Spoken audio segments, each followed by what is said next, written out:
প্রথমেই সবাইকে জানাই শুভ তৃতীয়া। আজকে তৃতীয়া বলে মনে হচ্ছিল না যদি না আজকে বেরোতাম বাইরে। তো আমরা প্ল্যান করেছিলাম, হঠাৎ করেই প্ল্যান হলো। দেখো যে ৩ জন মিলে বেরিয়ে পড়লাম গড়িয়াহাট এলাকায় ঠাকুর দেখব বলে।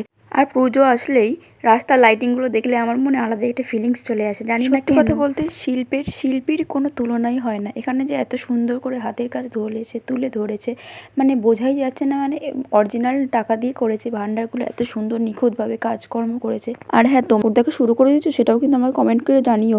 তাড়াতাড়ি দেখা শুরু করে দাও, নাহলে কিন্তু আর হ্যাঁ, দেখবে কখনো কখনো হঠাৎ করা প্ল্যানগুলোই কিন্তু বেস্ট মনে হয়। তারপরে আমরা যে হিন্দুস্তান ক্লাবের যে ঠাকুরটা দেখলাম, ওখানে তো প্রচুর লাইন হয়েছিল। অনেকক্ষণ লাইনে দাঁড়িয়েছিলাম গরমের মধ্যে, কিন্তু কিছু তো করার নেই। বছরে একটা দিন, মানে এই একটা দিন না 4টে দিনে আসে বাঙালিদের কাছে, যারা বাঙালিরা খুব ভালো বুঝবে। যতই ভিড় ভাট্টা ঝড় বৃষ্টি আসুক না কেন, ঠাকুর তো দেখতেই হবে না। এই কটা দিন মাত্র আছে মা।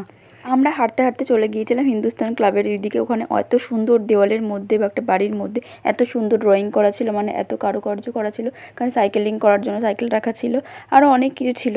তোমরা যারা যারা গেছো গড়িয়াহাট এলাকায়, তো ভালো করেই জানবে এই বাড়িটা এত সুন্দর লাগছিল। মানে সত্যি শিল্পের সত্যি কোনো তুলনা হয় না। যারা শিল্পী তারাই একমাত্র শিল্পের গুরুত্ব বুঝে, মর্মতা বুঝে। তো লাইনগুলো দেখো, তোমাদের লাইনটা দেখিয়ে দিলাম একবার। তো এইভাবেই তারপরে প্যান্ডেলের ওখানে একটা স্টল দিয়েছিল ইনো কোম্পানি থেকে। আমরা এখানে ইনো নিয়ে নিলাম। তো ফ্রিতে মাল কারা ভালোবাসে তো বলো।